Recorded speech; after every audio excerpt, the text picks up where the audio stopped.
BJP Uttar Pradesh का चुनाव योगी आदित्यनाथ के चेहरे पर लड़ेगी या चुनाव से पहले ही योगी को हटाने की तैयारी चल रही है। मुख्यमंत्री योगी ही रहेंगे या चुनाव के बाद या ठीक पहले उत्तर प्रदेश के मुख्यमंत्री की सीट पर कोई और बैठने वाला है। सवाल ये उठता है कि चुनाव के बाद योगी आदित्यनाथ को इतनी आसानी से मुख्यमंत्री पद से हटाया जा सकता है जितना शिवराज सिंह चौहान को हटाकर दिल्ली बुला लिया गया। ऐसी कौन सी तस्वीरें सामने आई है जिन्होंने योगी के करोड़ों समर्थकों को बेचैन कर दिया है? क्या योगी के लगातार बढ़ते कद से मोदी शाह असहज हैं या फिर ये विपक्ष द्वारा प्रचारित किया गया सिर्फ राजनीतिक अफवाहों का तूफान है? 2027 के उत्तर प्रदेश चुनाव से पहले या ठीक बाद लखनऊ के मुख्यमंत्री आवासी योगी आदित्यनाथ की विदाई होने वाली है। क्या दिल्ली के राजनीतिक गलियारों में एक ऐसी खिचड़ी पक रही है जिसके बारे में योगी के कट्टर समर्थकों ने कभी सपने में भी नहीं सोचा होगा? याद कीजिए मध्य प्रदेश का वो नजारा जब शिवराज सिंह चौहान के चेहरे पर चुनाव लड़ा गया, पार्टी को प्रचंड बहुमत मिला, लेकिन जब मुख्यमंत्री बनाने की बारी आई तो मोहन यादव को बिठाकर शिवराज सिंह को दिल्ली बुला लिया गया। क्या यही फॉर्मूला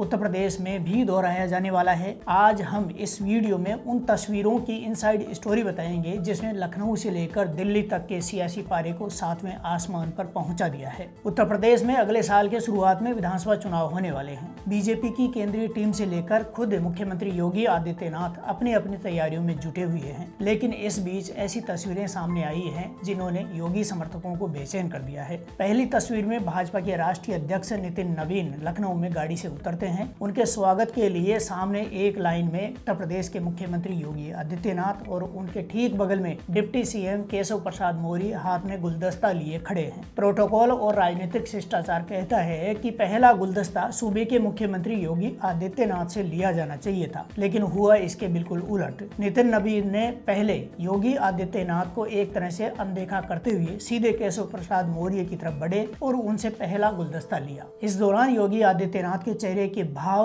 उनकी आंखों की हरकत साफ बयां कर रही थी कि वो इस अप्रत्याशित व्यवहार से असहज थे। हालांकि बाद में नितिन नवीन ने योगी से भी गुलदस्ता लिया, लेकिन राजनीति में टाइमिंग और बॉडी लैंग्वेज ही सब कुछ होती है। दूसरी तस्वीर दिल्ली की है। योगी आदित्यनाथ जब केंद्रीय गृह मंत्री अमित शाह से मिलने पहुंचे तो उस मुलाकात की जो तस्वीर बाहर आई उसने राजनीतिक विश्लेषकों को चौंका दिया। तस्वीर में योगी आदित्यनाथ के बैठने का संकोच भरा अंदाज और उनके चेहरे पर दिख रही सिकन साफ इशारा कर रही थी कि दिल्ली दरबार में इस समय सब कुछ उनके अनुकूल नहीं चल रहा है। जबकि इसी तस्वीर में गृह मंत्री अमित शाह सरदार वल्लभ भाई पटेल की बड़ी तस्वीर के नीचे पैर फैलाकर बैठे हैं, मानो योगी आदित्यनाथ से 5 साल का हिसाब पूछ रहे हों। फिर एक वीडियो वायरल हुआ जिसमें यूपी भाजपा अध्यक्ष पंकज चौधरी ने कहा कि चुनाव परिणाम के बाद नरेंद्र मोदी, अमित शाह, राजनाथ सिंह और योगी आदित्यनाथ जैसे नेता तय करते हैं कि मुख्यमंत्री कौन होगा। फिर एक और वीडियो सामने आया जिसमें नितिन नवीन ने कहा कि उत्तराखंड या उत्तर प्रदेश में जो भी हमारे अभी मुख्यमंत्री हैं वो ही मुख्यमंत्री का चेहरा होंगे, बदलने का सवाल ही पैदा नहीं होता है। देखिए हमारे मुख्यमंत्री हैं, उनके नेतृत्व में हम सरकार चलाए तो निश्चित रूप से चेहरे होंगे। आखिर इन तस्वीरों और बयानों के पीछे की असली वजह क्या है? असल में देश की राजनीति में पिछले कुछ सालों में एक मजबूत परसेप्शन बन चुका है। धारणा यह है कि प्रधानमंत्री नरेंद्र मोदी के बाद अगर देश में भाजपा की तरफ से प्रधानमंत्री पद का कोई सबसे स्वाभाविक और मजबूत चेहरा है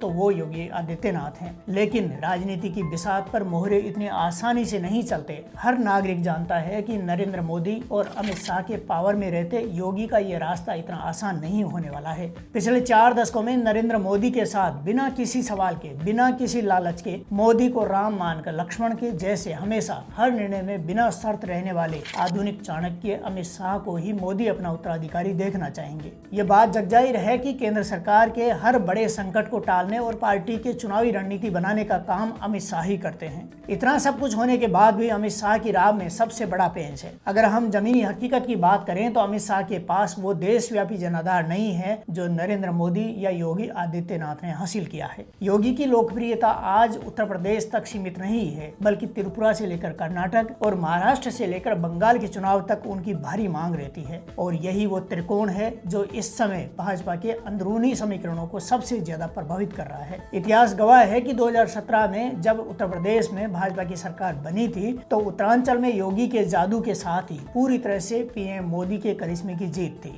तब योगी आदित्यनाथ को मुख्यमंत्री की कुर्सी सौंपी गई थी, लेकिन 2022 का चुनाव बिल्कुल अलग था। 5 साल में योगी आदित्यनाथ ने कानून व्यवस्था, माफियाओं पर बुलडोजर एक्शन और अपनी फायर ब्रांड छवि के दम पर अपने बलबूते उत्तर प्रदेश में दोबारा पूर्ण बहुमत की सरकार बनाई। अब जब योगी आदित्यनाथ तीसरे कार्यकाल की तरफ बढ़ रहे हैं तो उनके सामने चुनौतियां विपक्षी पार्टियों से नहीं है। विपक्षी पार्टियां जैसे समाजवादी पार्टी या कांग्रेस योगी के तगड़े जनाधार और विकास कार्यों के आगे बिल्कुल बैकफुट पर दिखाई दे रही है। कई विश्लेषक तो ये मानकर चल रहे हैं कि विपक्ष तीसरी बार भी विपक्ष में बैठने की तैयारी कर रहा है। लेकिन असली संकट विपक्ष नहीं है, बल्कि दिल्ली बनाम लखनऊ की अंदरूनी खींचतान है। राजनीतिक गलियारों में दबी जुबान से चर्चा आम है कि नरेंद्र मोदी और अमित शाह की जोड़ी नहीं चाहती है कि योगी आदित्यनाथ लगातार तीसरी बार उत्तर प्रदेश के मुख्यमंत्री बने, क्योंकि मोदी की बढ़ती उम्र और योगी का देश में तेजी से बढ़ता ग्राफ सीधे तौर पर अमित शाह के भविष्य के प्रधानमंत्री पद के रास्ते को छोटा कर रहा है। अगर योगी 2027 के चुनाव के बाद भी सीएम बनते हैं तो 2029 के आम चुनाव के बाद प्रधानमंत्री पद के सबसे तगड़े दावेदार बन जाएंगे, और यही वो बेचैनी है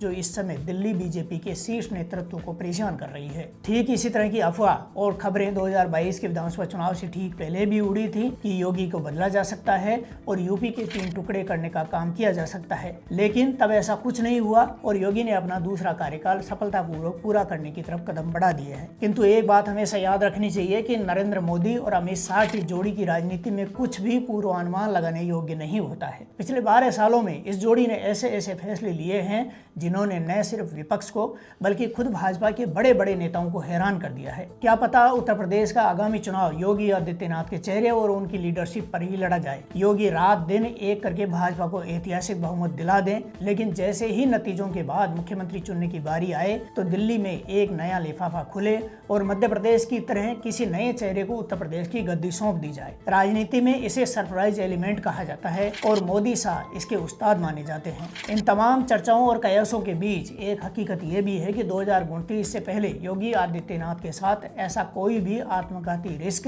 लेना दिल्ली के लिए आसान नहीं होगा। योगी का जनाधार बहुत बड़ा है, उनकी छवि बेहद साफ और आक्रामक है। सबसे बड़ी बात यह है कि दिल्ली के सत्ता का रास्ता उत्तर प्रदेश की 80 लोकसभा सीटों से होकर ही गुजरता है। अगर यूपी में जरा सा भी असंतोष पैदा हुआ तो 2029 के लोकसभा चुनाव भाजपा के लिए हाथ से फिसल सकता है। अब देखना यह है कि क्या मोदी शाह की जोड़ी अमित शाह के राजनीतिक भविष्य को सुरक्षित करने के लिए योगी आदित्यनाथ को किनारे करने का जोखिम उठाएगी या फिर योगी का बढ़ता कद दिल्ली को अपने फैसले बदलने पर मजबूर कर देगा। पार्टी 2014 से पहले मोदी को पीएम नहीं बनाना चाहती थी, लेकिन उनके तेजी से बढ़ते कद और उनकी देशव्यापी मांग ने पार्टी को मजबूर कर दिया था। ठीक ऐसा ही इस बार योगी के साथ होता दिखाई दे रहा है, जिनका चमत्कार देश देखना चाहता है। आपको लगता है चुनाव से पहले या बाद में योगी आदित्यनाथ को मुख्यमंत्री पद से हटाया जा सकता है? यह बीजेपी उत्तर प्रदेश में भी मध्य प्रदेश वाला फॉर्मूला दोहराएगी? अपनी राय कमेंट बॉक्स में जरूर लिखें।